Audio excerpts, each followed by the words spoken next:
everyone, and welcome back to Guy Aitchison's Reinventing the Tattoo Community, where tattooers, apprentices, collectors, and the curious are encouraged to join these live streams, real-world events, share and inspire, and ultimately create better art and tattoos together. We burn out nearly every day, and with your help, have evolved into a quality network of amazing live and on-demand tattoo and art shows that have all been receiving rave reviews. You're currently watching the Sunday afternoon drawing group with me, Jason Leeser. Artists, feel free to zoom in by clicking on the link in the events area. If it's your first time zooming into Reinventing the Tattoo, you could win a limited run t-shirt. Free swag. Who loves it? I do. You might be beaming from YouTube or Facebook. Maybe you're listening to the podcast, but you can always get the latest event schedule and notifications at the official Reinventing the Tattoo community, found at both app stores, the Apple App Store and the Google Play Store, or directly at community.reinventingthetattoo.com. If this is working for you, please let us know in the comments. Let us know if you can hear me. Always like to make sure of that, before continuing on any further. That way everyone can hear everything. Awesome. Looks like we are good to go with that. Reinventing the Tattoo Network shows, art jams, drawing groups, interviews, panels, webinars, all of it can be enjoyed on demand and found in the library, as well as the YouTube and podcast channels. There are countless art rabbit holes for you to dive into. It's perfect for the front room of your studio or to entertain your clients while they're getting tattooed. In fact, we're bringing out 4 channels, 24 hours a day, 7 days a week. You can find that all at reinventing247.com. We always have some weekly staple shows we always encourage people to tune into, starting on Sundays at 1 p.m. with me, Jason Leeser, directly followed on Mondays at 11 a.m. with the Tattoo Weekly.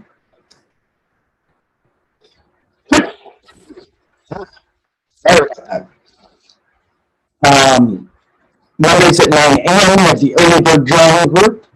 Mondays at 9 p.m. we have a subscriber-exclusive drawing group with Guy Aitchison himself.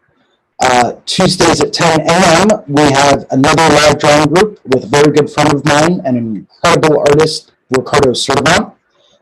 Definitely don't want to miss that one. It's always a great show. Wednesdays at 12 a.m. we have the Tattoo Now show with Gabe Ripley. Thursdays at 10 a.m. I believe we're still doing the fundamentals. I could be wrong in that though. And that's followed on Thursdays at 12 noon with the Tattoo Collecting Podcast. We have a number of real-world events coming up for you guys, starting at the end of this month, next weekend actually. I myself and Lauren Gregory will also be at the Philadelphia Tattoo Convention in Philadelphia, Pennsylvania. Feel free to stop by if you're going to be there. Hunt us down, look for us. You'll notice this Reinventing the Tattoo banner. Schnazzy. Look for this hanging up in my booth. And that's how you'll know it's me. It should be a really, really good time. We're definitely going to do some artist meetups. It should be a great time. Hopefully you guys stop by. That's followed April 11th through 14th with the Inspiring Tours in New Hampshire with Sean Barber and Nick Baxter. I know they're full up for this round, but you can always get on the list by going to http://inspiring.tours.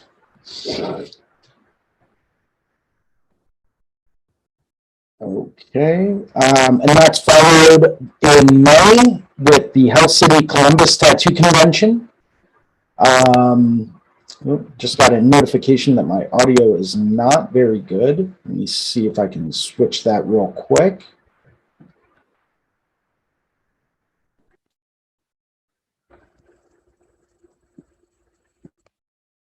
Testing.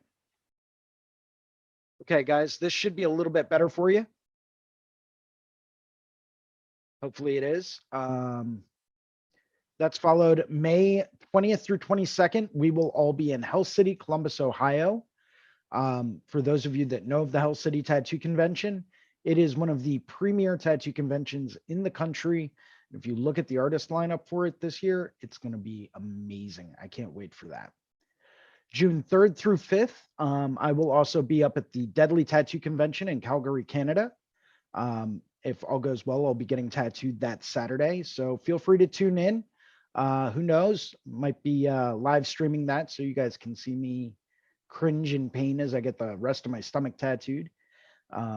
If nothing else, that'll be entertaining in and of itself. July 29th through 31st, 2022, we have the Rubber City Tattoo Invitational in Akron, Ohio with Tony Urbanek. And I believe you can mark it on your calendar now. We have the Paradise Tattoo Gathering, October 20th through 23rd. It's going to be absolutely incredible. Can't wait for it, to be honest with you.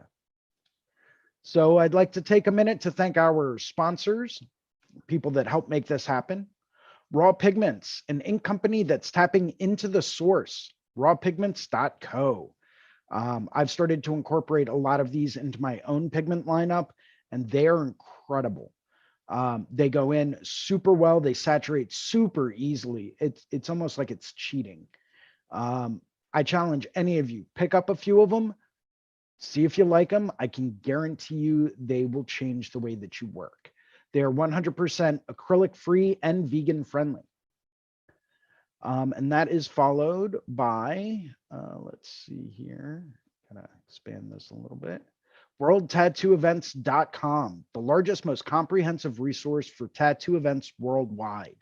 With everything getting rescheduled and everything, being postponed, the best way to keep up to date with everything is to go to WorldTattooEvents.com. DLize Pro in the US, also known as Dermalize Pro in the rest of the world. Thank you, international copyright laws. Protect your art. If you're still using plastic wrap to wrap your tattoos after they're done, it's probably time to step your game up. This stuff is specifically designed to heal tattoos. If you don't know about it, look it up. It's absolutely amazing stuff. TattooNow.com. Technology for tattooers, the leading edge in SEO and professional development for tattooers of all levels. They're now accepting new clients. If you're trying to recruit more people that want to do the types of tattoos that you want to do, this is how you go about doing it. It's a great way to go through and grow your business organically. You can't go wrong at Tattoo Now. And of course, a very big and special thank you to the founder and inspiration behind Reinventing the Tattoo, Guy Aitchison at guyaitchison.com, where you can pick up a copy of his Biomech Encyclopedia, some of his DVDs. He's got some custom coil machines for sale. Highly recommend you grab those while you can, as I know it's a very limited run. He also has some original oil paintings and prints for sale as well, all available at guyaitchison.com. As well, a very special thank you to two of our affiliates, the Apprenticeship Diaries with Amy Nichols and Jake Meeks over at the Fireside Tattoo Network. Two of the forefronts. I'd start off with the Apprenticeship Diaries if you're still trying to get a tattoo apprenticeship. It will go through and walk you through all of the nitty-gritty details of what you should expect and what you need to know to get a tattoo apprenticeship. As well, once you do get that tattoo apprenticeship, take a look at the Fireside Tattoo Network, where there is a wealth of information right at your fingertips, available on their podcast and on their YouTube channels. I would also like to remind people we are trying to get this out to the rest of the world. So please hit that like and subscribe button, post some positive reviews, make some positive comments. We're always looking to help expand things. If you'd like to join into one of these one day, if you're watching it and you're not part of the Reinventing the Tattoo community, by all means, please go through, send me a DM on Instagram. You can see it right up there. Yay, right there. Send me a DM on Instagram and I'll be happy to send you the link moving forward. We're always looking for new people to jump in and join our discussions. It's always a great time, and we always like to hear from new people. Other than that, welcome to the show. Looks like Kyle's here. We've got Medusa with us. Medusa, I believe you're currently muted. So go ahead. There you go. Yay. Cool. So welcome back, everyone. Steve, thank you for letting me know about the audio. Much appreciated. Considering the fact that I can't hear myself on this kind of thing, it's kind of difficult to work with sometimes. So thank you very much. I greatly appreciate that. Yeah. So welcome everyone. Skies of Fire. Thank you for commenting in the YouTube. Always appreciated. Medusa, I'm going to ask you to unmute so that we can get some interaction in here. That way it's not just me talking to myself. Yay! Welcome. Hey, I like watching you talk to yourself. I don't. Well, I'm entertained. I've done some of these shows where it's not very fun when I'm just sitting down talking for an hour. It's not a very good time. So Gotcha. yeah, you wanted to go through and show off some of the stuff you've been working on. Show us what you got. All right. Well, Bring it on. First of all, I got a headset. Check it out. Can you hear me? Can you hear me? I can hear you way better now that the microphone's in front of your mouth. Okay. Does this sound all right? Yes. Okay. Sweet. Yay. Yay. I'm figuring out technology. Guess what I got? I got this thing. I'm not even going to let you guess. I'm just showing you. Mastering realism. Yes. Look, we talked about last week. Mastering realism, by the way, for any of you like myself that struggle with anatomy, mastering realism breaks things down into such an easy to understand form. It's ridiculous. It was, I believe, co-written by Mike DeVries, where he does apply what he's talking about to the art of tattooing. Yep. Yay, featuring Mike DeVries. Yay. Definitely an essential book to add to your collection if you're like me and you have your own like mini library of tattoo related books and materials. It is definitely essential. So highly recommend picking up Mastering Realism. It just makes anatomy a lot easier to comprehend. You know, and I know it's something I've always struggled with, so I always try to recommend that out to people.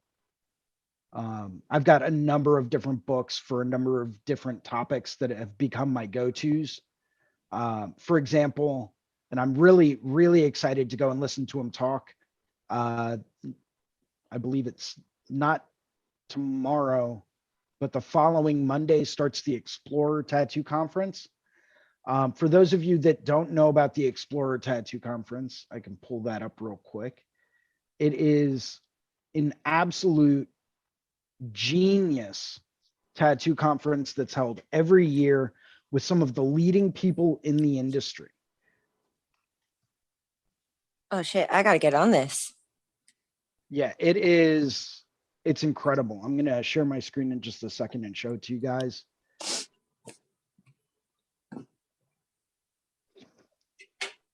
So ironically, it's going to be taking place right after the Philadelphia Tattoo Convention this year. It's going to be the 3 days directly following it. And let's take a look at the lineup and see who's going to be presenting. Kelly Dottie. For those of you that don't know her work, it's unbelievable. Teresa Sharp, an absolute legend in the tattoo industry. Mike Chambers, Kyle Cotterman's going to be there. Bill Canales, BJ Betts, Russ Abbott is also going to be there. I'm hopefully he's going over his color theory seminar because that's absolutely amazing. BJ Betts will be there. I'd love to sit down and just pick his brain. A very big influence for me is Bill Canales out of San Diego. I've met him once or twice at the London Tattoo Show. Very inspiring human being. He's been doing it for a really long time, and he has mastered his favorite subject matter, which is Asian style dragons. And I mean, this guy is on a whole different planet with it. Like, I mean, he can bust this stuff out like it's his job. Well, it is his job, but he's just unbelievably good at it. I know that they had Justin Hartman at one of these. They've had a number of different presenters over the years. This is just a very small glimpse into what the Explorer Tattoo Conference has to offer with everyone. So highly recommend you take a look at it. Even if you don't go to this one this year, you can always go to one, next year, the next time they host one. Like I said, it's 3 days long. You get to see each presenter. It's not like you have to pick and choose between what seminars you want to take. You have access to all of them, and you go through and you're literally attending each one of them. I think they do 3 a day over 3 days. So it's just a fascinating thing with live critiques. Bring your portfolio, get critiqued by people like Russ Abbott and Teresa Sharp, and Kyle Cotterman and Mike Chambers. Why not? The only thing that it's going to do is add value to who you are as an artist and teach you skills that you might not have otherwise had. And that's something that I'll take back with me, and I'll take that knowledge with me, and I'll apply that to the tattoos that I do. And that's increasing my value as an artist. All of these things that we do, the Paradise BYOB, the Explorer Tattoo Conference, the gathering at the Red Tree Gallery, taking Bob Tyrell's seminars, this is all knowledge that you're gaining that helps put you on a different level beyond other artists. It adds to your own personal value as an artist, so that if people turn around and say, oh, well, why are you, X amount of dollars an hour? And it's like, well, there's a very good reason why. I've gone through and I've learned from this guy and this guy and this guy and this guy. I've attended and gained the knowledge that these people have. That's adding value to what I can do, because that's knowledge that not a whole lot of other people have. So there's a legitimate reason to maybe increase your rates. Say you're at $100 an hour now, go to the Explorer Tattoo Conference. Now you can be at $150 an hour, as a hypothetical situation. Although I'm a firm believer, and I believe Russ Abbott was the one that did this survey recently, where he actually surveyed different artists around the country, and he got several thousand responses, averaged everything out. And apparently the average hourly rate for a tattoo artist in the US is about $150 an hour. So just to give you a rough idea of where we are at as an industry with hourly rates, if that's the average, then, and you're charging less than that, well, if you have the credentials and you have the experience, it's time to step that up.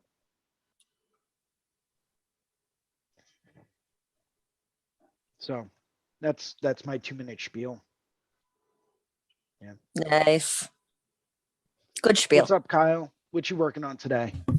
How are you doing, Jason? I'm doing well. Got some little Flash designs I was working on here. Ooh, I like Flash. Oh, there we go. Yeah, let me bring it down a bit so you can see it better. Is that a mini baby Baphomet? Yeah, you'll see. Aww. They're so cute. I know they're supposed to be like evil and scary, but it's like, oh, it's a little goat. He's got wings. Nice. Yeah. Very nice. Very, very cute. Oh, I like the guy with his face being clawed off or exploding. Yeah, no, it's a cleaver going through it. Just the way I love my men. Thank you. So I'll actually give you guys, if you're interested, a little sneak peek into some of the Flash I have drawn up for the Philly show. Words. Peek, super secret.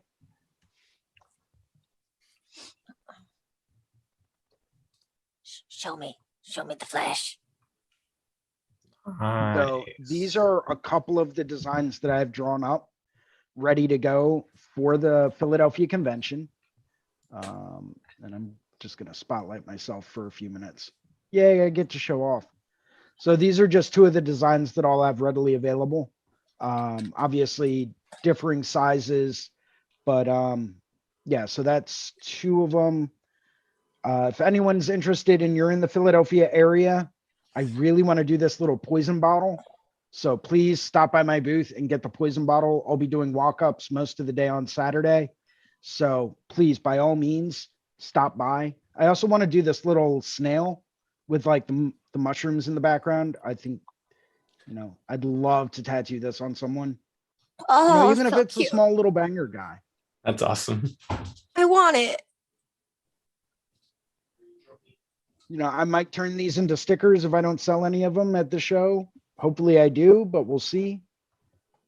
A little flash sheet layout for, people that may want, a piece of, a collectible piece of flash. Probably print that out at size. But yeah, just, like I said, I'd really love to tattoo this guy on someone. We'll see what happens. Hopefully I get to, but it's a little sneak peek into some of the designs I have coming up that I'll be working on. I also have a lot of large scale projects I'd love to do, but I'm not trying to show off too much of my stuff. This is a collaborative drawing group. Actually, I was working on this earlier. I was recently asked to do a heart in the middle of the back of the neck with some type of design wrapping around the sides. So I started throwing around some ideas of maybe doing some like old engravers scroll work coming out from the sides, very ornamental, very line based, because that's what I really love to do. So I've just been playing around with this guy, just trying to get some of the good flow and fit to it so that it'll wrap around the sides of his neck, but I don't want it to wrap around too far. You know what I mean? Because he doesn't want like both sides covered up with like engraver scroll work, even though I would love to do that.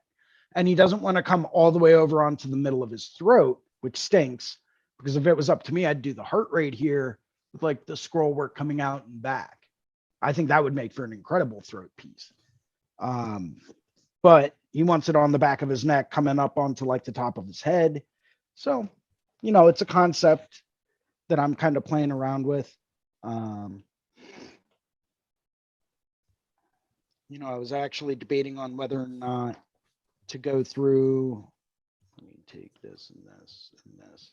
Just move this down a little bit. I found that if you can master the concept of engraver scroll designs, essentially that will give you every concept that you'll need when it comes down to like scroll work, acanthus leaf designs, lettering accents. It'll give you a really good idea of the way that your eye focuses on certain areas, and how everything can be drawn down to one centralized point. So I always like to try to encourage people to, just learn that to the best of their ability.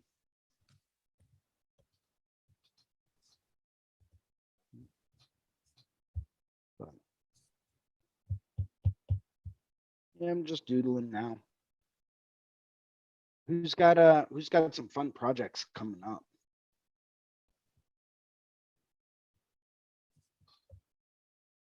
Medusa, we can't hear you anymore. I know you're not this quiet. There you are. You know me so well. I started a half sleeve yesterday, which I promptly forgot to take a picture of. But I have the design on my iPad. Well, throw it up for us. Let's take a look. All right, let me pull it up. Yeah, so this one I am pretty happy about because I think it does well with the whole flow and fit thing in Reinventing. But I don't. Okay, so upper arm half sleeve. upper arm half sleeve, and I've got this girl that's supposed to be in water with stars in her hair. And I tried going along with the muscle line, adding in some bubbles, some seaweed, and some flow lines to represent like water. So I don't know if you can see that very well, Oh but yeah, look at that. It's wonderful. yeah. So I Definitely, made my it flows really well with the underlying muscle structure. A lot of times when you're dealing with underwater scenes, they can become very, very stagnant as far as just the flow of the elements, especially with seaweed, because you usually see that just going like straight up. So you have to give that a little bit of a curve and a bend. Nicely done. thank you. I wasn't sure how to frame the bottom, if you know what I mean. So I Right. decided that let me use a different color so I can highlight this. So I'm doing, oh, that didn't pull up a different color at all. So I'm doing some negative space to show the water flow.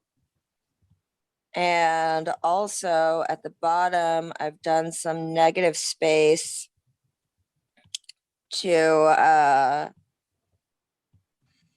just kind of frame off the bottom in the shape of corals. So I highlighted in blue where the negative space is supposed to be.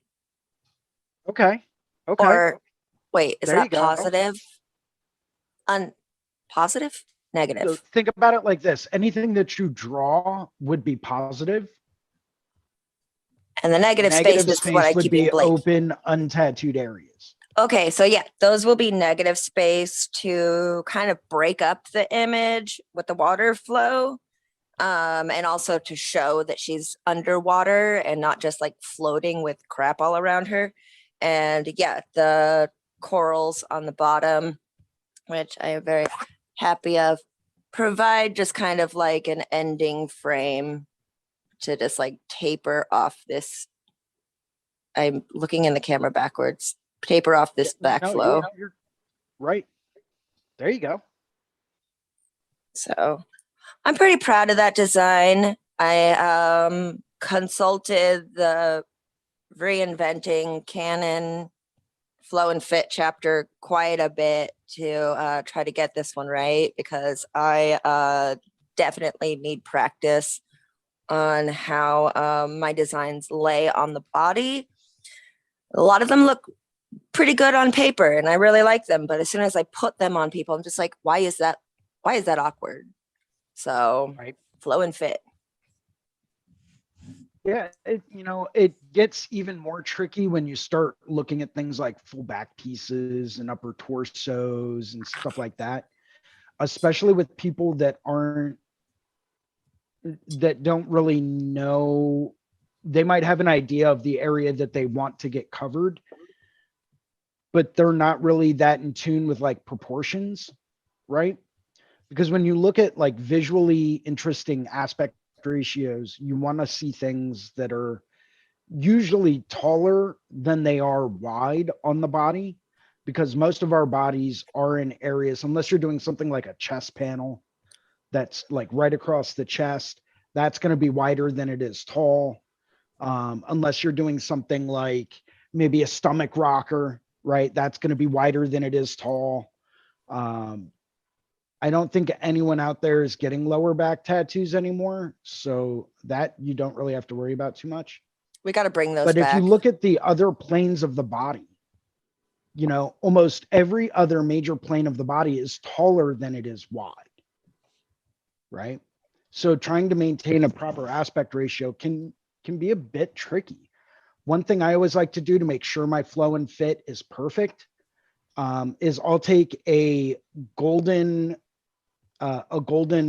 ratio brush that I have, a golden spiral brush, and I'll stamp that on a separate layer over top to make sure that I have the right flow and angle to make it the most visually appealing design I possibly can. My problem with the golden ratio is that I don't quite understand it. And I know that I could easily just Google it, but there have been so many people that have tried to explain to me two things that I don't think I've ever gotten through to my brain is the rule of thirds and the golden ratio. Those are those like, dude, you gotta explain that to me like I'm 3 years old. Like, so I've tuned into a couple of different seminars with people talking about the rule of thirds, and it's not as complex as a lot of people think, right? There's a couple of different ways to look at it, though. So depending on which way you want to look at it will kind of depend on how you try to apply it. Some people will go through and they'll say, okay, rule of thirds is easy.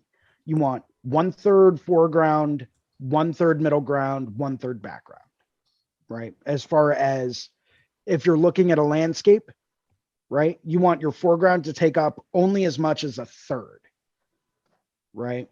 Then you want 1/3 of it as middle ground, and then that top third is going to be your background. Because as things move back, they move up until you get to a horizon line, and that's a totally different story.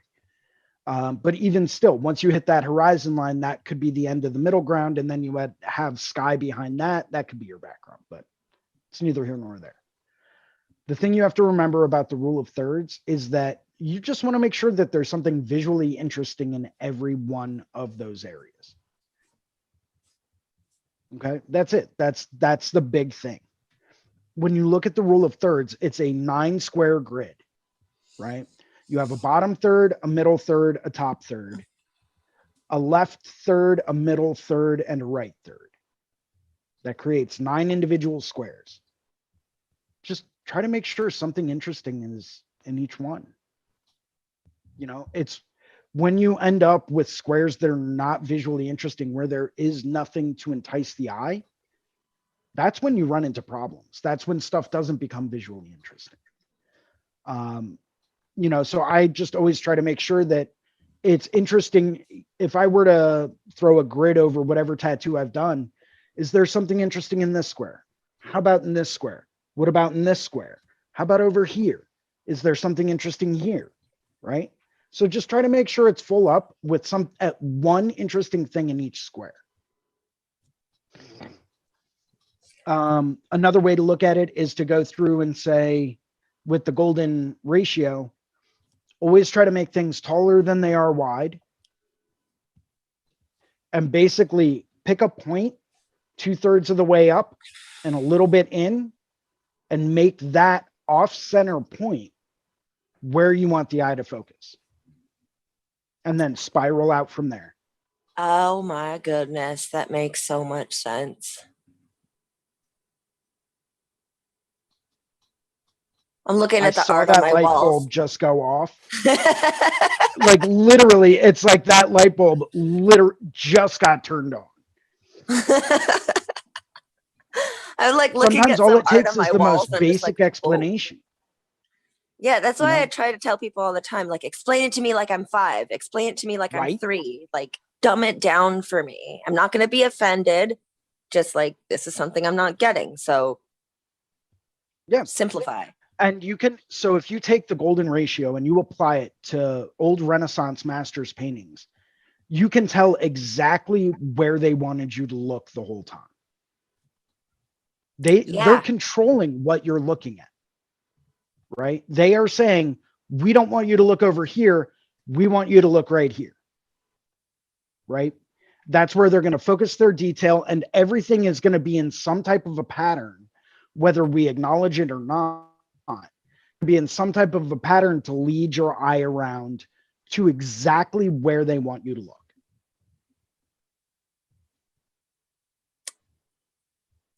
Noted. Oh my goodness. It's like I'm like looking at all the work on my walls that I have like framed. I'm like, oh, okay. Oh, okay, I get it. Yeah.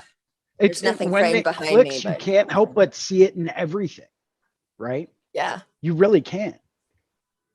I could pull up any beautifully rendered painting, you know, and, you know, something that someone else may have done, or, you know, people that don't really include that have very, very symmetrical paintings, but even still their placement of certain objects, that's what draws our eye and makes them appealing to us. Oh my God, I'm noticing in even some of my own drawings where I didn't think about that at all. I'm like, oh, that's instinctual. It's Ingrained in human nature that the most I'm having a pleasing moment. images that we see have that somehow incorporated into them. I'll do you one better. I'll do you one better. I'm going to pull up a phoenix I just got to start outlining the other day. So I was working around some existing tattoos. You know, so I have, you know, some negative space flow going on, and I was working primarily right in this open area. And the guy wanted a phoenix, basically filling in all of the other gaps. And I was like, all right, how am I going to get this to work? Figured out how to get it to work. Adding in some of these spirals that are negative space in the background with like a little bit of a skin break is automatically going to draw your eye. Let me see if I can annotate on this.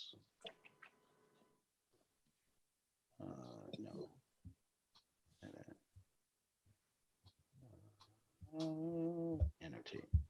There we go. So the one thing that you'll notice is that all of these feathers are moving in this direction, right? Spanning out from this one centralized point, because this is where I want people to look.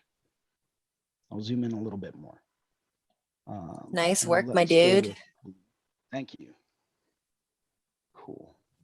So since I know I want everyone to look at the head and the eye, I'm going to leave a little bit of a skin break right around it. Okay, that's going to help separate the foreground from the background.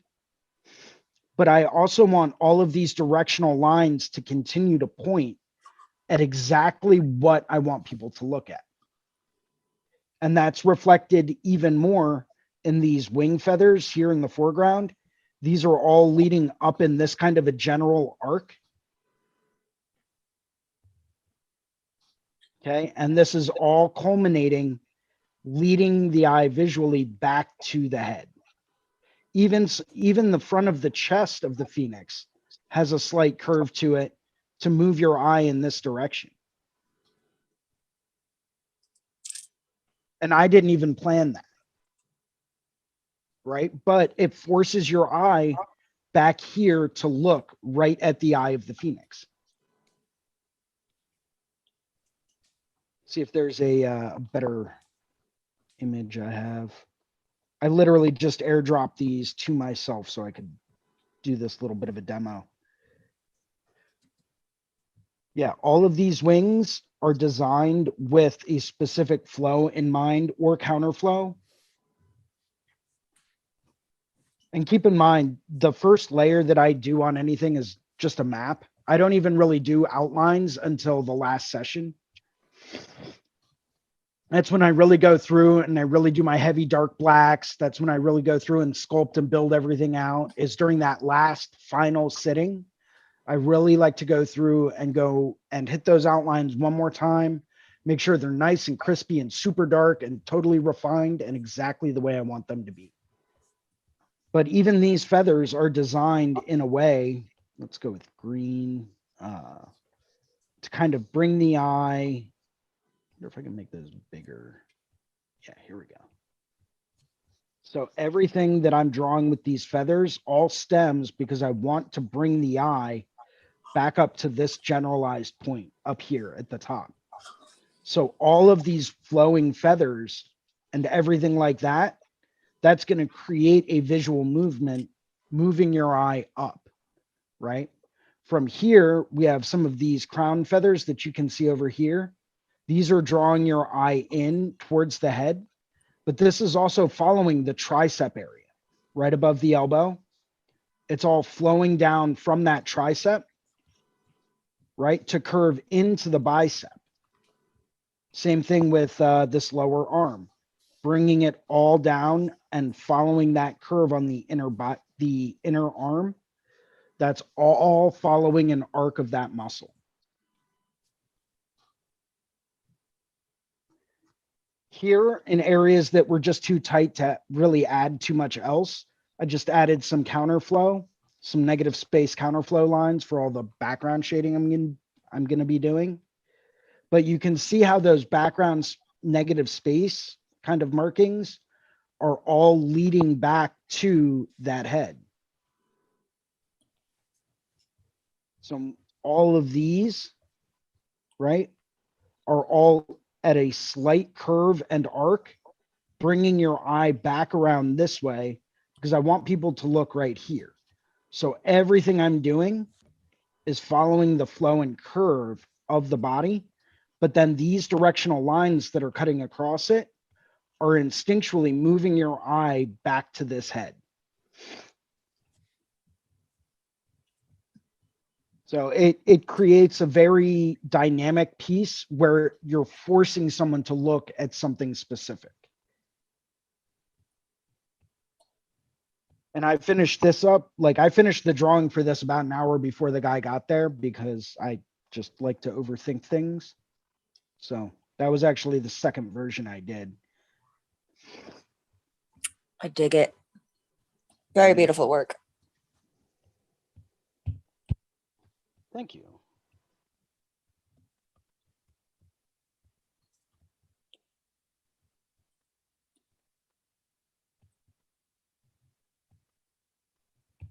There we are. Yeah, it's tough when you work on a smaller scale, though, when you're doing smaller 1-point designs. And I say 1 point just because they're tattoos that are traditionally done start to finish in one sitting. It's a bit more difficult to really think about flow and fit when you're doing something small, just because you don't really have a whole lot of room to work with the whole body. So you really kind of have to be very careful about the way that you design things. I always try to tell people, if you're working on smaller flash designs, include as many diagonal lines or diagonal shapes as you possibly can. It creates a visual sense of movement to the human eye. So as many diagonals as you can. It doesn't matter if they are like the points of a blade or the tips of a wing. Those wings create triangular shapes, which create dynamic movement. It doesn't matter if it's the angle of the elbow to the upper arm. That creates a diagonal movement. You know, there's different ways, even looking at the planes of the face, right? If you have someone looking down at a diagonal angle, that's going to draw the visual eye to follow what that person is looking at. So you want to make sure that you have something visually interesting in that area. Unless, of course, you have something like a hand coming back up, you know, maybe they're holding something or maybe they're pointing at themselves. Now it's bringing it more circular back towards that individual. This is what I get for reading so much, by the way. Yeah. I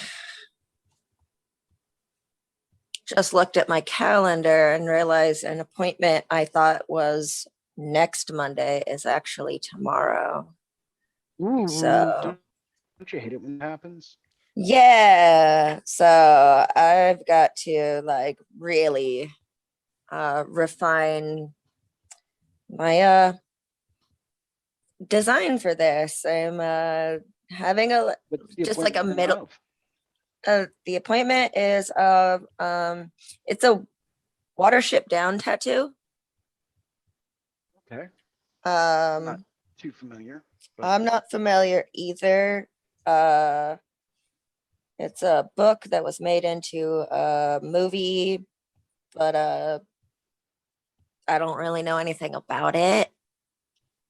I just know that they want something along the lines of a rabbit with glowing red eyes, which I get is a symbol or a character used frequently in the story.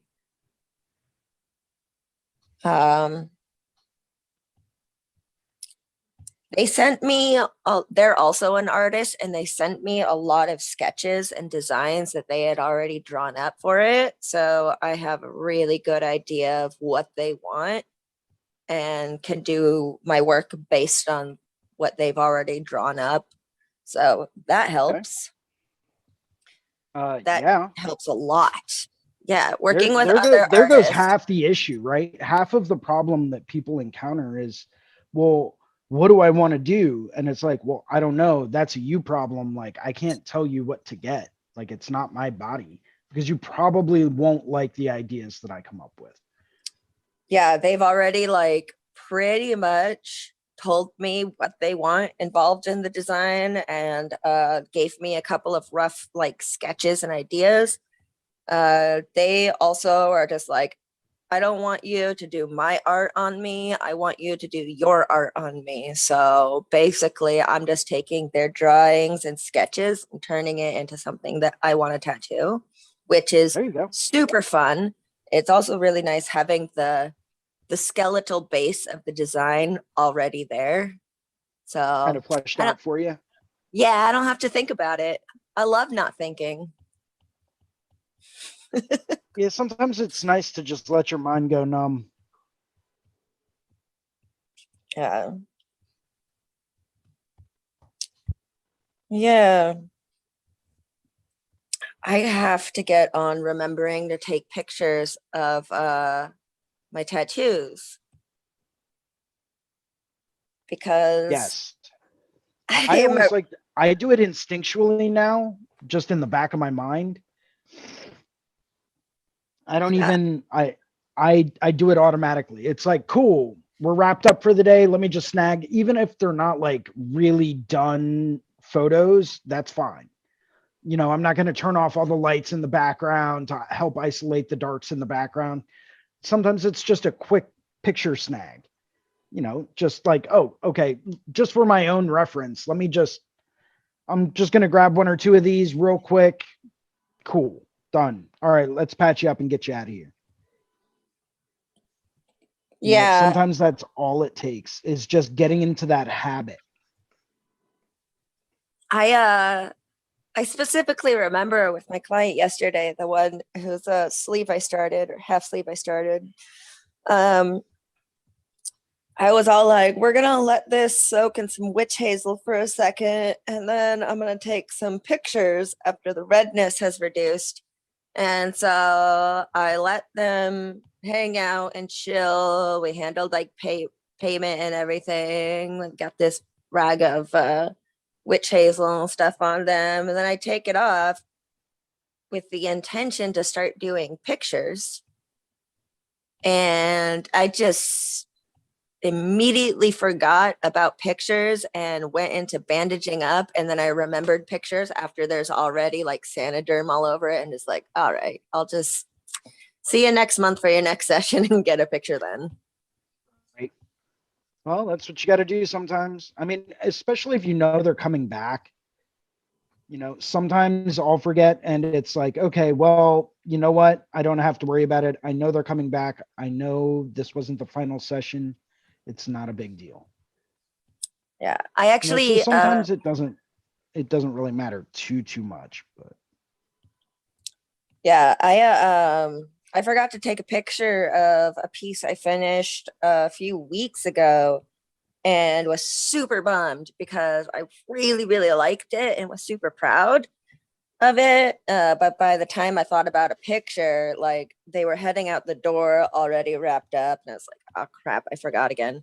I was able, though, we made an appointment for them to come back for a photo shoot, essentially, oh, there we which go. is today. So in between appointments, I have a little mini appointment for a follow-up photo shoot. Awesome. So that's cool. Yeah, getting a Sometimes hold of I'll them and do that. Sometimes I'll do that just because I know I'm probably going to forget to take a picture, especially if I've got a super slam day with back-to-back appointments. It's like, all right, you know what? We're going to book you one. I'm going to put you in my calendar one more time, 3 weeks out. I'm just taking pictures. Just come in. We'll shave you down, get you all oiled up or whatever, you know, now that you're fully healed. We're just going to take some pictures. It'll take 20 minutes. Yeah. And it's also nice too to see it come back completely healed and also see if there's any refinements you need to make or Right. more rendering to do. It's just a general follow-up session. I'm going to try to start booking those for larger pieces, just so I could see how things healed, do a healed photo, and add any additional touch-ups that might be needed. I think, I mean, I guess it's hard to get the customer to commit to coming back if they feel like their tattoo's already done. So it really depends on if they feel like another session, but yeah.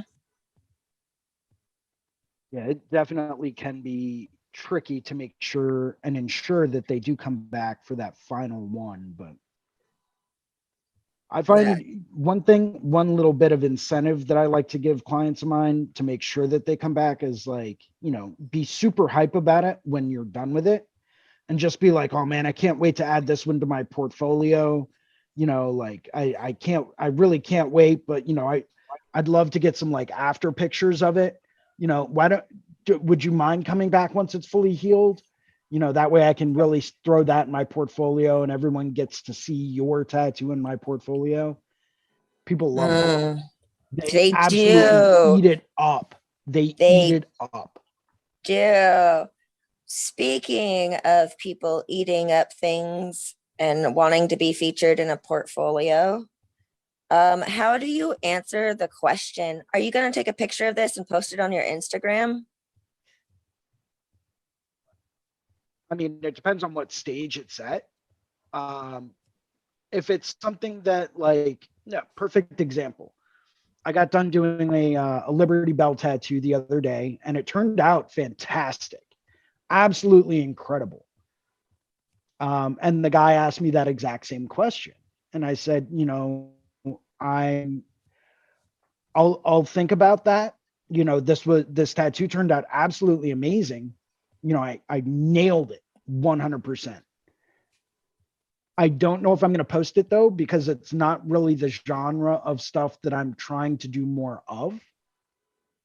You know, I'm really trying to push a lot of my social media in a very specific direction to try to encourage people to come in to get things in more of a style that I would like to do. And I don't mind doing stuff outside of that.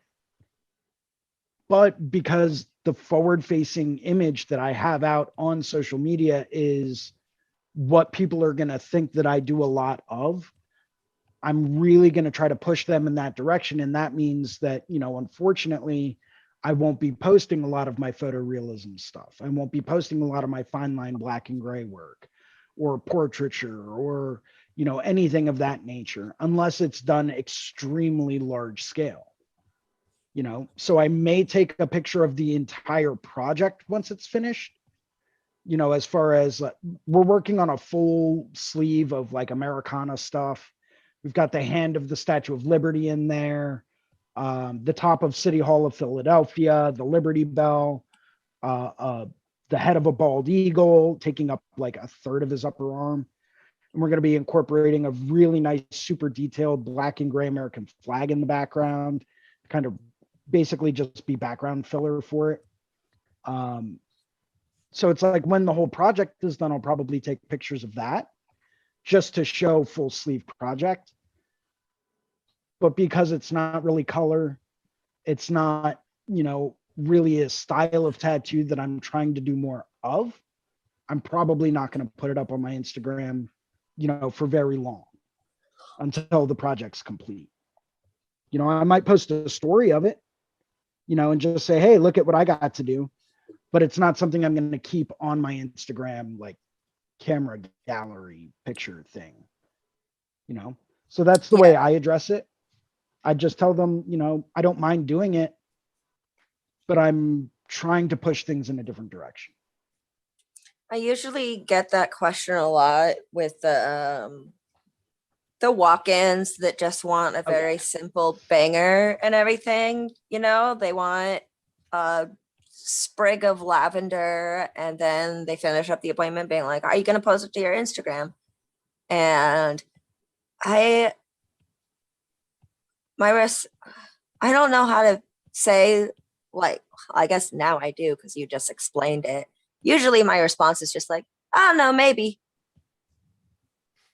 I always tell them I'll post it up in a story, you know, and that way they get the satisfaction of being posted to your Instagram, you know, tag them in it, make sure that everything's cool like that, tag them in it. But then that story goes away after a day. So it's not like when everyone goes to your page, they're going to see that image, but then your client's happy because you post them, you know, Yeah. you're happy because you get to keep everything the way that you're trying to push it. You know, so everyone's happy at the end of the day. And the chances that, you know, 12,000 people are going to see a picture you post on your story,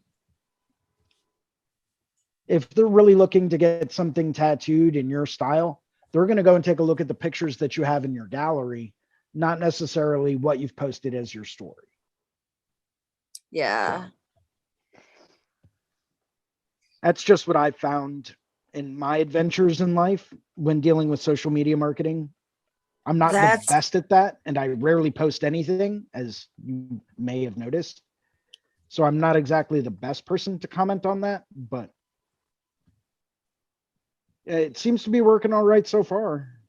Well, that story thing is a really good idea because I do want to satisfy the client. I don't want to like bum somebody out and be like, no, it's not really my jam, you know, because that's just instantly like, oh, I just gave you like No, 100. I've got bills due and I just want your money. I'm sorry, but you know. Yeah, it is like Electric bill just came in and it was a bit higher than I thought. So, you know, I figured I'd pick up a couple of walk-ins. yeah. But We yeah, can't say that to people. no, That wouldn't be very right. And then people wouldn't think that we really cared about their tattoos, even if we don't care about them. yeah. I mean, like I've had artists that very clearly did not give a crap about what they were tattooing on me. It shows in their work. It shows in how they like rushed me in and rushed me out the door. And it left me feeling bummed out. And now when I see those tattoos, I'm just like, I'm bummed.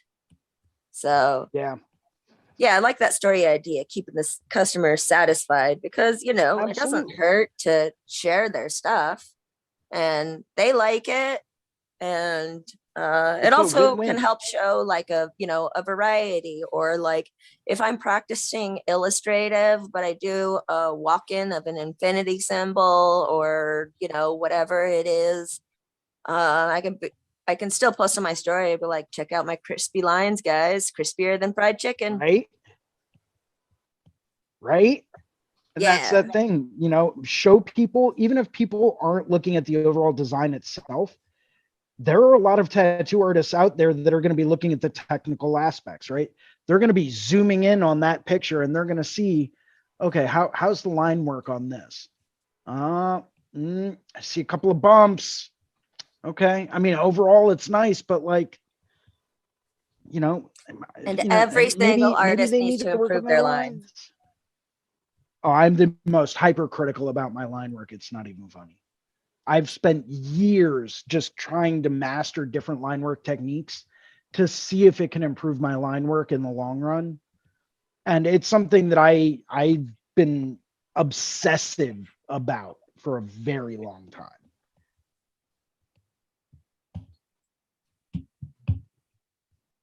Yeah.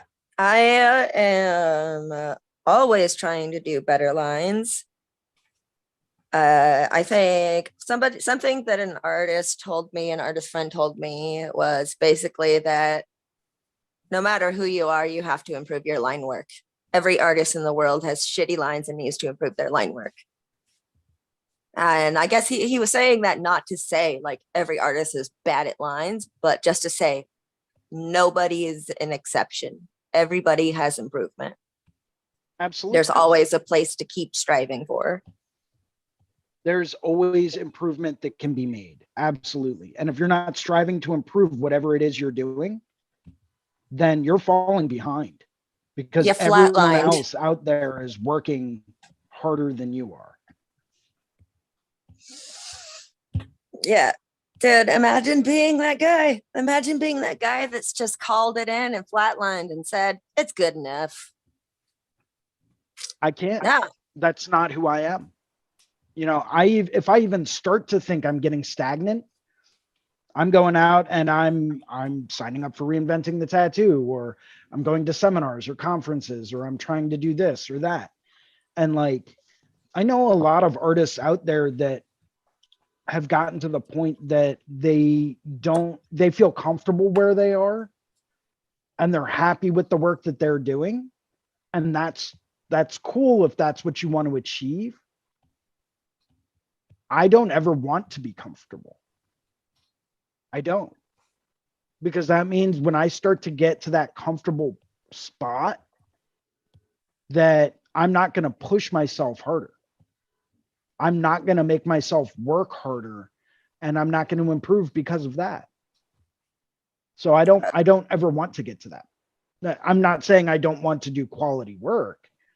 You know, I'm always striving to do better work. You know, no matter what level I get to, I want to be better, and I know I can be better. You know, until I get to the point where it's like, I'm James Tex and I can do a full sleeve in 12 hours and it's flawless. All right. Now I can start to like maybe go and watch some TV, right? Doesn't mean I'm not going to still work, but until I can get to that point, which is a point that not a lot of artists out there can get to, right? James Tex is the only guy I know that can complete a sleeve in 12 hours. Well, maybe Shige out in Japan. He might be able to do it in 12 hours. But James Tex is the only one I can think of off the top of my head that can do a sleeve start to finish in 12 hours and have it be flawless in every aspect. Oof. Now I know some artists. I know some artists. I know I know a guy that I use them as kind of an example in my head of what I don't want to become as an artist. They were really, really good at color realism for many, many years. And then they just, I don't know if they got bored or they got lazy or whatever, but they took a step back and they're like, all right, I'm done with that. And now they pretty they pretty much only focus on small black work and Russian prison style tattoos. And everybody around them says he got lazy. And like everybody knows he used to be really, really good at color realism and it was amazing. And now he like won't do it. And if people ask him for it, he does a really sloppy job and doesn't seem to care. And it really sucks because yeah,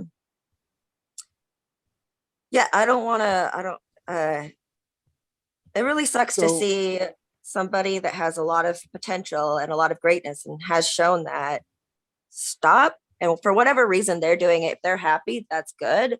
But what sucks is like the community around them thinks pretty poorly of it. So it's funny that you bring up that kind of a scenario. There's another very well-known, very well-respected artist that I know of that is capable and has done plenty of realism in the past. That's what they started out doing. They started out doing a lot of color realism, a lot of black and gray realism, you know, very hyper detailed, hyper realistic stuff. And then it's not that they got bored of it, but they wanted to see if they could boil things down to their essence. Right? Because when you start to draw and do things that are so incredibly detailed all the time, You forget how to simplify. Everything becomes overcomplicated and over detailed. Someone may come in and ask you to do a simple Sailor Jerry swallow tattoo, right? Super basic, super boiled down. You know, it is the essence of the image, the essence of a wolf head or a devil guy or an eagle, right? That's very, very simplified down to its base essence. You know, and that's what he started doing. And he started simplifying everything, simplifying even more, and then simplifying even more. And now he does some of the most incredible traditional style tattoos you can imagine. Not that he's not capable of doing more than that, but this is what he's decided to do to challenge himself, is to get away from the actual representation and boil that down to, can I capture the essence of what this is? You know, I really so like different that. things on different levels. Yeah, I really like that perspective. And that's a really, yeah, thanks for sharing that, because like that's something to keep in mind when you see artists change their style suddenly and go from something you think is super complex to something you think is very basic, and be like, why would you do that? You can do so much more. You can do other things than that. That's a really uplifting way to think about the artist I'm thinking of, and I will definitely keep that in mind the next time I like am all like, why did they stop doing all this complex shit? And Yeah, well, when yeah, that's cool. when you have mastered complexity, right? When you've taken that step and you know for a fact you can execute something in perfect detail, when you know that you are capable of doing that, and you've done it enough times to really illustrate to other people that, yes, I can do this. Here's a full portfolio of stuff that I have done that can show you that I'm more than capable of doing this. Where's the challenge after that? The challenge is finding a new challenge. Bingo. Exactly. You have to come up with the next challenge. So a lot of people, what they'll do once they hit that level is they'll start dialing back and they'll say, okay, how can I make this more simple? That is such an impressive perspective. I never thought about it like that. But that yeah, that makes a lot of sense. Like on so you know that language learning app Duolingo? After you finish a language, like let's say like Norwegian. I started learning Norwegian. Interesting choice. After Continue. I'm Scandinavian family. So after you finish learning all of the units and everything, you can go back. And for me, I would be able to take the same course, but as a Norwegian speaker learning English to flip it backwards. So I like taking that idea and applying it to the concept you just spoke about in art, where you just like, all right, now you learned how to make everything super complex. Let's flip it back and reverse it. Oh my God, that gives me so many ideas. Simplify it. Take the most complex image you can imagine. Now boil it down and simplify it. Do the most simplified version of it you possibly can. And do it at no bigger than 4 inches by 6 inches. Make a postcard. You know, and then once you get to that point where you become able to accurately capture the essence behind something, now you start to look at, okay, how can I take that essence and of what this is? How can I change that essence? You know, this is how what can we I call take art alchemy. the transmutation of an image? Yes. What's going on, Hilly? Welcome. You are currently muted, so feel free to unmute yourself. Hey, how's it going? It's good. Is it lagging? No, I mean, you're coming in pretty well in real time. Okay, earlier I tried to get on with the guys and it seemed like it was lagging like a minute or 10 minutes. Yeah, I did notice that, and I was like, that's kind of odd. I've never experienced that before. So I'm not quite sure what was going on there, but you're coming through loud and clear here. I'm gonna try to zoom in on with my phone as well so I can practice using the little, you know. Absolutely. So I'm gonna mess with that. What are y'all doing today? Just doodling, sketching, drawing, talking. Sundays are usually pretty free form. I don't usually like to try to constrict it down to specific subjects, just because there's a lot in the world of tattoo to discuss. So, I mean, I'm working on a design for the back of my friend's neck. You know, just trying to figure out how much do I want it to wrap? Does it have the right angles? You know, what directional flow do I need it to have? Because he does want it to wrap around a little bit, but he doesn't want it to take up the entire side. So it's like, okay, how far do I want to bring this? And then depending on how far over I take it, what directional flow does it need to have to fit just like the back third of his neck? Is there stuff in the way on the sides, or is he just giving you Completely free rein? open. Completely open. He just doesn't want it to come too far forward. He doesn't care how high up it comes. Like, he's like, dude, you could bring it up halfway up the back of my head and I'd be fine with that. I was like, sweet, we'll do like a little lawnmower man up here. So when you start to lose your hair, it's not a big deal. Like, I started to go through that, and like, I'm holding on to the last few strands I got left. You know, just more or less out of desperation, but you know, I keep asking my dad if I can do that on him. He hasn't let me yet, but you know, coming up with something funny, maybe like a nose and 2 eyes on the back of his head. But is it better if that's wishful thinking? Is it better if I use headphones or AirPods? Try the AirPods. They're usually going to give you a bit more clarity as far as the audio goes, and it's going to help eliminate background noise. Sometimes, depending on the AirPods though, and their charge and all that stuff, sometimes the microphone can be a little bit weird, but usually if they're like actual Apple AirPods, you'll be just fine. Okay. I'm gonna mess with that real quick. Go for it.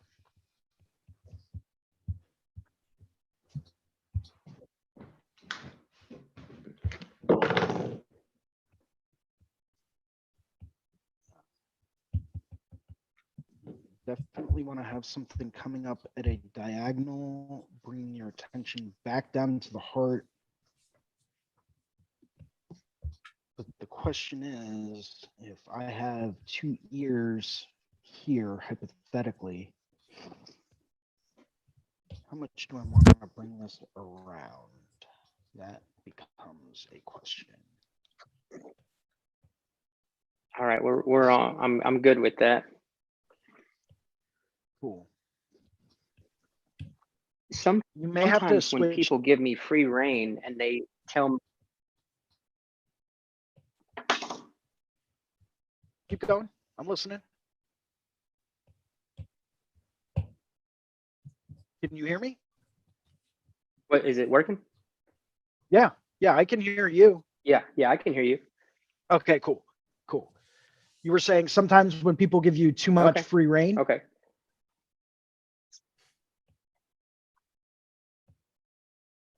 Oh, when they give me free reign and they'll say they don't want it to be in too much over or too much in a certain area, and it's easy to sway people, so I have to be careful not to do that too much, because I'll sway people. I'll be like, man, this is, you already know, we can say what we want to say, and they'll jump right on it. But sometimes if the design needs it, it's just like, it's hard not to talk people into it, or just control the situation. You know what I mean? Oh yeah, I completely agree. And that's something that's not really discussed very often, is the amount of influence and power that we as artists have. It's like, I don't know if it's lagging or what. I have noticed a little bit of that since you plugged your AirPods in. So that might be where that time lag is coming from.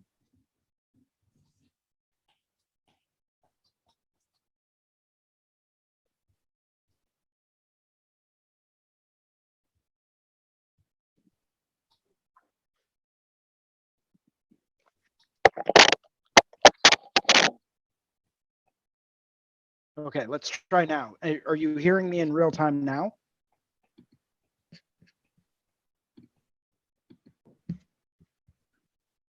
Yeah, I just turned it off. I'll miss. Okay. I want to use them, but I also don't. Am I coming Yeah, through yeah, in real it's time? legit now. I don't know what's Oh, up with the okay, AirPods. cool. First time I've ever encountered that issue, to be honest with you. So I can't really comment too much on that.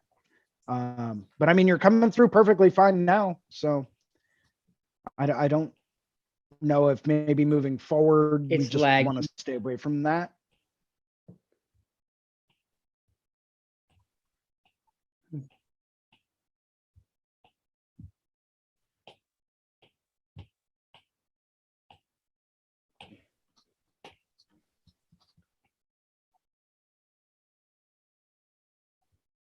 Yeah.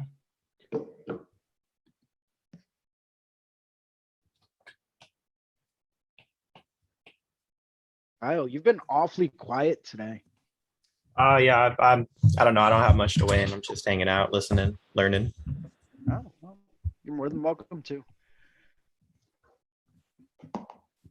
So as Hilly actually brought up, you know, we do have a responsibility to our clients because, as he mentioned, we have power. You know, we have the ability to sway and we have the ability to convince and to talk people into things. So, and that's not something that's really brought up very often. You know, people want to get tattooed by us, and it's our responsibility to be responsible about that and not lead them astray into bad decisions. You know, it's sometimes it's not easy, especially when it's something you really, really, really want to do. But we have to keep that in mind. We have to remember that, okay, well, yes, I may really want to do a man's ruined tattoo in a very traditional old school style, but maybe that's not the best idea for the client, you know? So things like that, you know, really need to be considered when going through consultations and, you know, talking to people about what is it that they want to get done and how do they want it to look. You know, we might want to take something in a very, very dark kind of direction, you know, maybe with skulls and zombies or like undead pinups or whatever. But maybe that doesn't really go with what the individual is trying to portray in their tattoo, you know? So we do have a responsibility to provide to our clients exactly what it is and the intention behind what it is they're trying to get done, if that makes any sense at all. Yeah, it definitely does. Because like for as much as you want to do it, it's all, about them first. Yeah. I've heard stories about there used to be a guy that tattooed in the area that I'm in, actually a little bit further away than that. And people went to him and he did great work. But, you know, I would hear someone saying, oh, I want to go in and I want to get, you know, them to do this like Japanese dragon. You know, I know it's not really what they do, but like, I think they could really crush it. And next thing you know, you'd see them like a month later and they'd have this weird looking skeleton tattoo.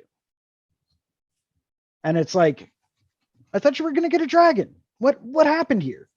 You know, how did a dragon turn into this like skeleton warrior? Oh, well, you know, he had it and it was drawn up and it looked really sweet. And I was like, you know, and then he started talking to me about, oh, well, are you sure? Are you really sure you want a dragon? Because like, you know, I don't really know if that goes with, you know, who you are and what you're trying to get across. And it's like, but they had a reason why they wanted a dragon. So what made them go with a skeleton warrior? You know, the influence of the artist.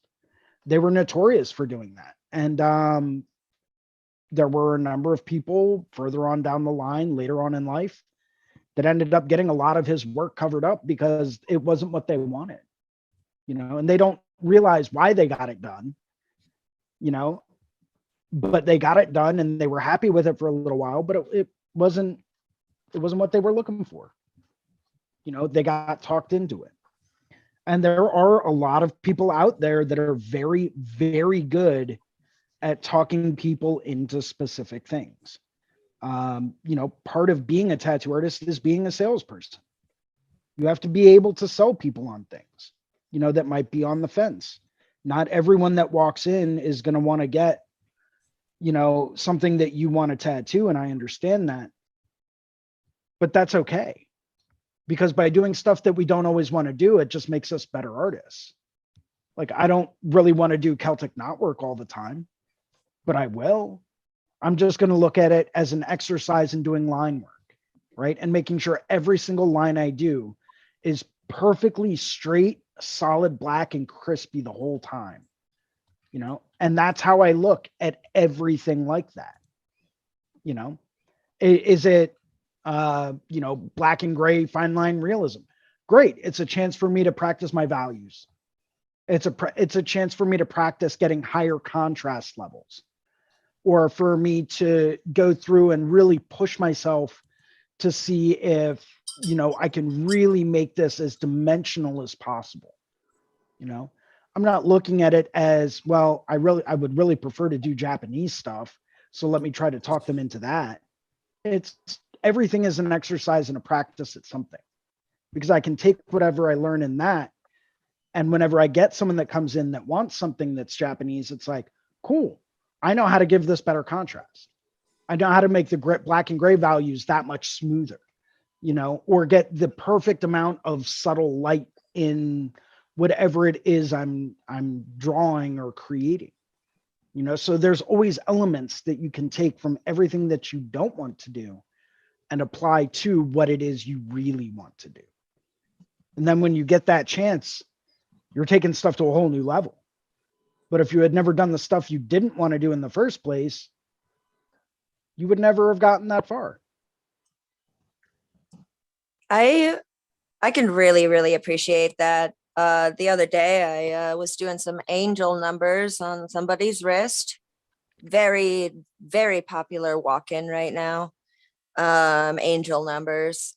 And in my head during the tattoo, I'm thinking like, oh my God, I'm bored. Like, I don't feel like doing this, whatever. Just, got to get the bills paid. But when I was done, I remember looking down at it and being all like, those lines are so nice. This is all the lettering has solid, even fill. I like nailed this, just like a tattoo like this big. It just like made me so proud. And I was just like, oh my God, I forgot. This is practice. This is practice. This is what I need. If I don't do this, my other tattoos that I want to do are they're going to be shit. Yep. Everything is practice. Everything. And it doesn't matter what it is. It could be an infinity symbol. It doesn't matter. It does not matter one bit. Use it as practice. That's the best thing I can tell you. I've always been a huge advocate of doing every tattoo that walks through the door. It doesn't matter if you are a fine line realism guy. It doesn't matter if you are a color cartoon specialist. It doesn't matter if you're a lettering guru. Whatever comes through the door, do it.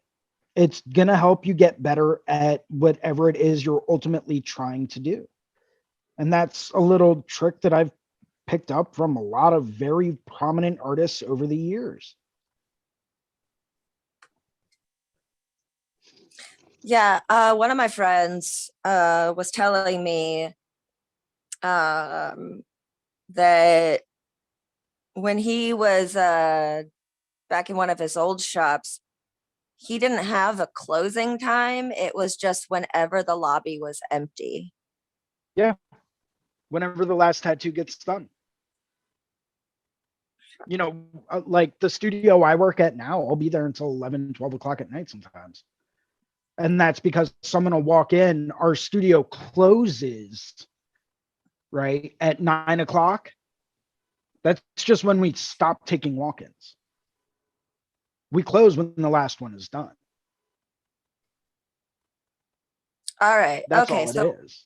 what I've always been confused about is been like, well, my studio is in a block with, you know, a couple of popular food spots and a couple of very, very popular bars. And on the weekends, if I don't put a limit on it, I will be there all night. And my dog will be peeing on the carpet and leaving piles of shit everywhere in the house because I haven't come home to take her out. So I think what I need to do is work on when I can say, like, I can't take any more for the day, but I can finish up what's here, while also still being able to be a good dog mom and go home and take my poor elderly chihuahua out on time so that she doesn't ruin my apartment.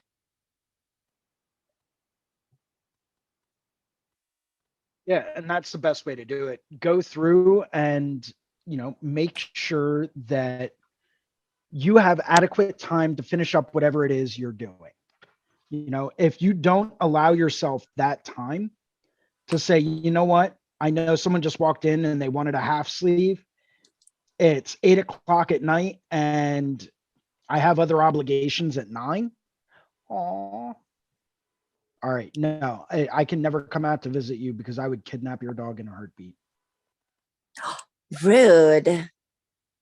I think she would be the one kidnapping you. She's No, tough. she'd go in my pocket and come home with me. Yeah, probably. But I yeah, would buy her a T-bone steak and she would love me. yeah, you might take my dog. All right, guess we're gonna have to meet in San Francisco. Hilly, that's awesome, man.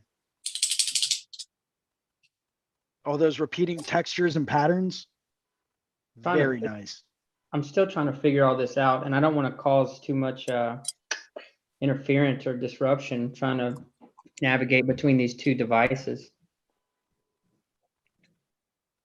Well, here's what we can do. I'll send you a private chat in the room with my cell phone number. If you need to, man, just send me a text and I can always set up another Zoom after this to test out all your stuff. That way we can make sure everything's good to go for tomorrow night. Okay. I used to work in a previous life in information technology doing web conferencing, so I'm pretty well versed in troubleshooting this kind of stuff. Well, I feel like I'm just going to be interrupted regularly because I'm the only person who works at my shop. I sponsor like more than 10 people. I'm opening up a t-shirt business. I'm just so busy. I don't even know what I was kind of thinking starting school, but I'm fine with it, but I just feel like I'm going to get interrupted all the time with stuff. Well, you might, you never know. But that's one of the challenges of life, I'm not only a full-time tattoo artist, but I also do graphic design on the side. I travel around a lot to different shows. I film people doing tattoos and tutorial videos and stuff like that. I'm very active on the education scene. I do all these webcasts and podcasts. On top of that, I have my own life, my own paintings. I've got a commission painting that's 3 feet by 6 feet that I just started in December, and I think I've put maybe 3 hours into it. Life is all about figuring out how to get everything done, that needs to be done, and then accurately estimating what kind of a time frame you're looking at, right? Yeah. And if it's an obligation that or a responsibility that we have assumed, and we voluntarily assumed it, then that gives us some type of a commitment that we have to go through and abide by. If I really want to learn how to become a metal engraver, if I really want to do that, I'm going to put time into that, or I could go through and learn more about, news broadcasting, right? But if I do that, that's taking time away from doing tattoos or learning how to engrave metal. We all have the same amount of time in every day. So the question is, where do we invest that time? I found that keeping a very strict schedule, very specific time slots for different things really helps me balance things out. For example, I know that by 3 o'clock today, this webcast will be done, right? We will end it by 3 o'clock, no later, because I have other obligations that I have to take care of. I have laundry, grocery shopping today. Laundry is a big thing because I need clean clothes for this coming weekend. Otherwise, I'd just be like, clean enough, right? You know, it's the way it works sometimes. But I know I've got a show coming up this weekend and I'm going to be out for a week. So there's certain things I need to get done this evening in order to prepare for the show this coming weekend. You know, so I've got a very strict schedule today and tomorrow, including this webinar, which is an obligation I have. I have 2 hours dedicated to work on a commission painting. That's not the big one that I took on because that's just too overwhelming right now. I also have prints I need to make for the show. So there's 3 hours that I have to dedicate to that. You know, so it's keeping things in a very confined time block. I find really helps just organize things that much easier. That and lists. I have lists for everything that I need to get done, down to the number of socks I need to pack for this coming weekend, right? I'm neurotic about lists. Ricardo, who just joined us, has seen this firsthand. He knows how bad I get and how anal I get with my organization and my lists, my note taking and my time management. You know, he's seen it, and it's not a pretty sight when I'm in organization mode. It's kind of sad, actually. But I like to think of it as a positive. It's like watching an opera. The It's a good dynamic way to life put of it. Jason. The dynamic life of Jason Leeser. Welcome to the show. Yeah. What are we talking about? We're talking about time. I don't even know if I believe in time anymore, man. How many toads have you been licking? None. None, dude. It's all natural. It's all natural. Okay. It's called 4 hours of sleep a day and fucking, yeah, 4 hours of sleep So a day. sleep deprivation. On average, I sleep about 4.5 to 5 hours of the night. Ew. So, yeah, it's fucking amazing. It's a whole nother fucking life, dude. It's How do you incredible, live man. without 12 hours of sleep? What is that? 12 hours of sleep. Ricardo's like, why would I spend that much time sleeping? I have things to do. I have, yeah. I like at least 3 breakfasts before lunch. Makes sense. Yeah. There is nothing wrong with that. Nothing. Secondsies, you know. Second breakfast, 11s. third breakfast. Second, you got it exactly. Well, second breakfast and then 11Zs and then lunch. I was actually gonna tune in earlier today, but I was stuck in a snowdrift, man, and I had to like dig this car out of this giant snowdrift. It's incredible. It sucks. But so how's everybody's morning besides that? Well, going pretty well so far today, man. Hi, by the Yeah, nothing way. too crazy. Medusa's Hey, on here Medusa, with what's me. up? What No, up? I have a question about the reinventing forums. Is anybody here familiar with the discussion boards? Yes. I know on the old app, there used to be kind of like a little area where you could talk about traveling or find guest artists or ask about cities to guest spot in. And right now I need to start finding some guest artists to come to my shop. So do we still have that forum, or is this something that I should put out somewhere else? What kind of a time frame are you looking at? There's a week in April and a week in May. If you were looking need to- further out than that, then I could say sign me up. I'll come out and visit. But Well, I know I'm pretty much full up through June, and August is completely out. I'm out like almost every other weekend in August. But July is pretty open, and so I mean, I don't know though, because I think we would just have too much fun and we would draw some weird stuff. Plus, if That's- we get that's Elaine to not- come out with me, imagine the shenanigans that would ensue. Oh my God. Can you guys come over in July? Like, we already have an empty station for guests. What I'm looking for is guests to fill my spot while I'm going to be out of town. But you should just come over anyways, because we have an extra station. So yeah, you and Elaine come over. Ricardo, you come too. Everybody come to my shop. It's a party. It'll be a party. It'll be like BYOB, but in Seattle. Or wait, you're in Washington? Portland, In Oregon. Portland. Or in Oregon. Okay, in Oregon. I knew it was up there somewhere. Yeah, that Yeah, man. general area. I'm from Washington originally, so Okay. That's awesome. Yeah, that sounds like a good time. yeah. So I don't I'm- know. I don't know how it works with the. I don't know how it works with the new platform. If that's something that I know that you can discuss quite a bit of things in there, and I know that you can kind of like tag certain portions of the canon and stuff like that. You might be able to just propose like the question in there too. In the I don't know, general that's a good- discussion. Yeah, I think so. I haven't. I mean, there's only one way to find out. We can put it up there and see what happens. But, maybe we can reach out to Gabe and ask Gabe about it. Actually, pulling up the community now to see what I can see.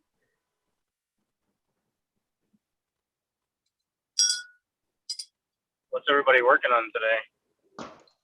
There's some people in here I haven't met yet. Hello, everybody. Kyle, what's up, dude? What's up, Ricardo? How are you? And looks like Billy. It's How do you pronounce Hilly. Hilly. It's like Billy, but with an H.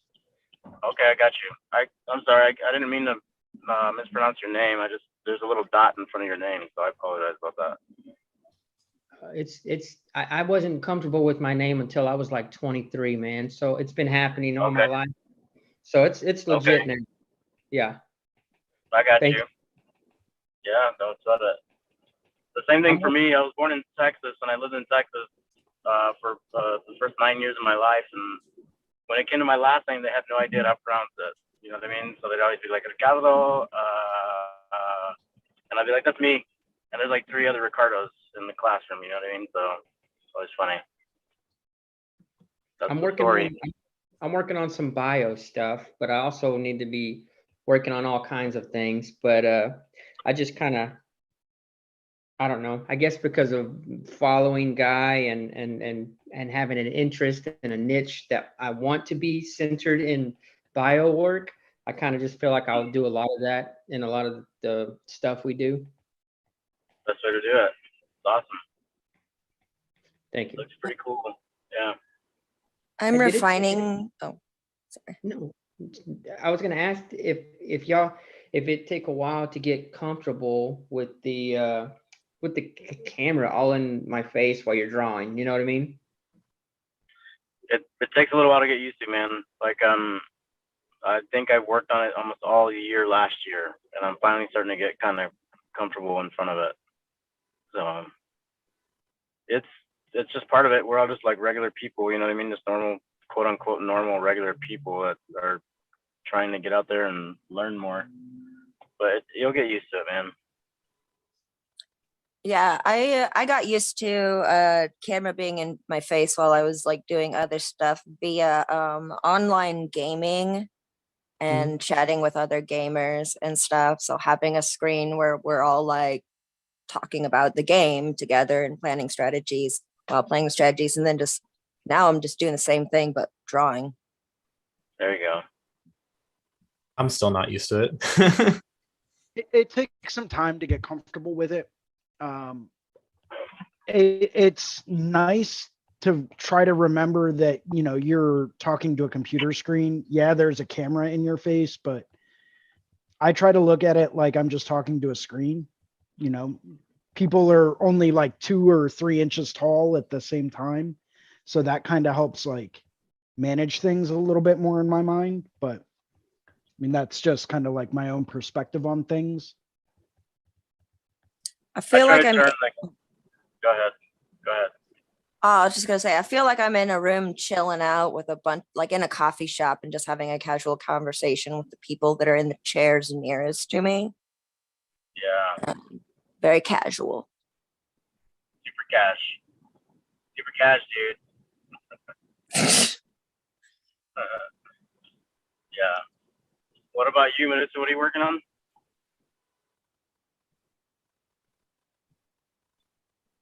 Oh, me? Yeah. Oh, I am refining the fine art of procrastination, Nice. playing on Google when I should be drawing, looking up reference images. So that's working, right? Sure, that counts. It's I did that billable hours. yesterday. Did you? Yeah, except that instead of it was Google Images, I filled out an Amazon cart full of art books. Nice. Yeah. Nice, dude. That's good. What about you, Kyle? What are you working on? I got some Flash going. Let me pull it up for you here.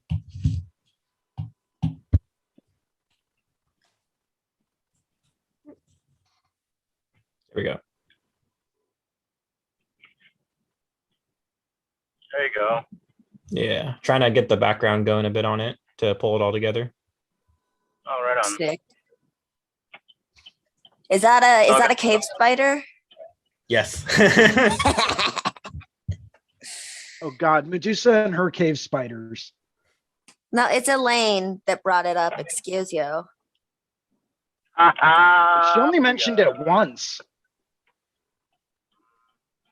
There you go. What is a cave spider? I don't understand. Are they like? Are they the? It's this big ass spider, but the two fronts are just like giant claws. They look Wow. like this. Oh man, that's crazy. Do they have eyes? Are they blind? Probably like 8 of them.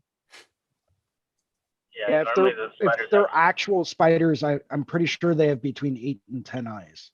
Like if they're Yeah. part of that specific species. Well, not species, but order, I guess. Class. Kingdom, class, maybe. Is it I think class? class. which Kingdom, group are we going to Island. group them into? Notes, Hey, I see a I kid believe. building. Yeah. I think it's Nope. kingdom, phylum, class, order, species.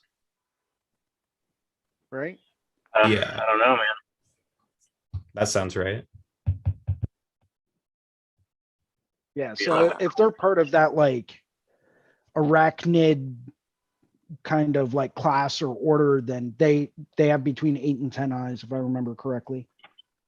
I know it's one of the two. I can't remember which one it is exactly, but Yeah, I just wondered. I mean, if they're cave dwellers, I figured that they wouldn't need the eyes. You know what I mean? So I thought that maybe they're more on the blind side.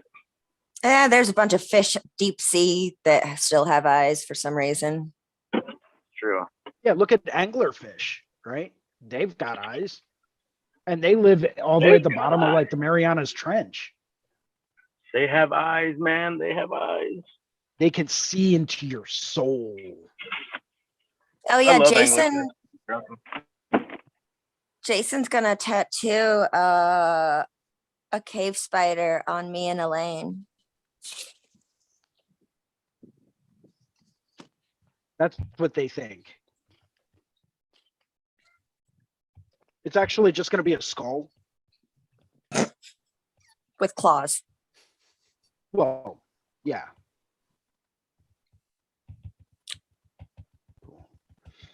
But it is getting to be about that time, guys. I do have to get running no later than 3 o'clock.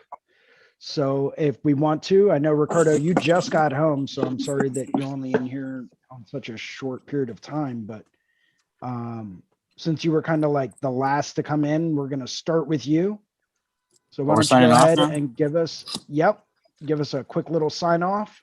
It's because I jumped in, isn't it? It's because you're like, oh no, not this guy.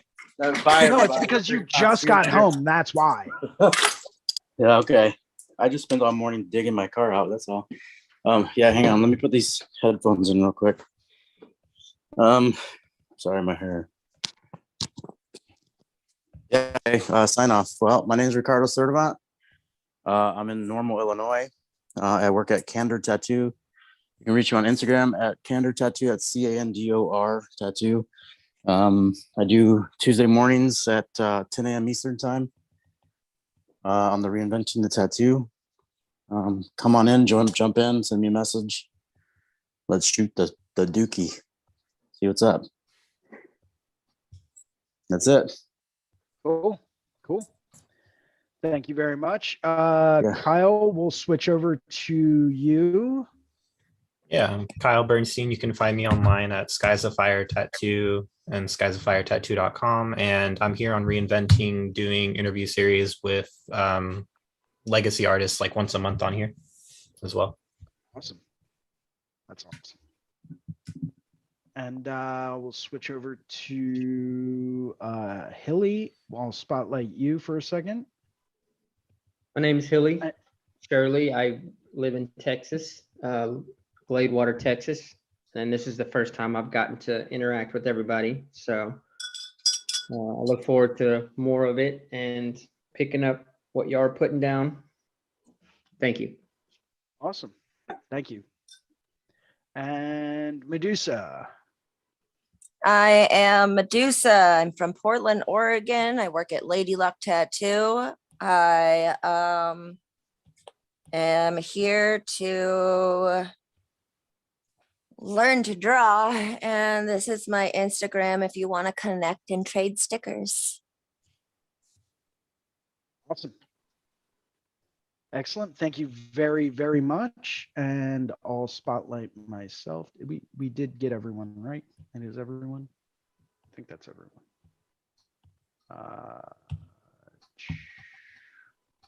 Switch. Cool. So everyone, thank you for joining in today with the discussions. Thank you for everyone that's streaming us online. We're listening to the podcast. We always like to try to remind people, hit that like and subscribe button. We're always trying to push this out to other people. So please do us that favor.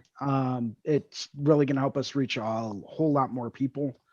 Thank you very much for watching us today. And hopefully, we get to see you guys all in here again moving forward. Until next time, thank you very much. Keep those hands moving and keep those pencils sketching. And I will see everyone next time. Cheers.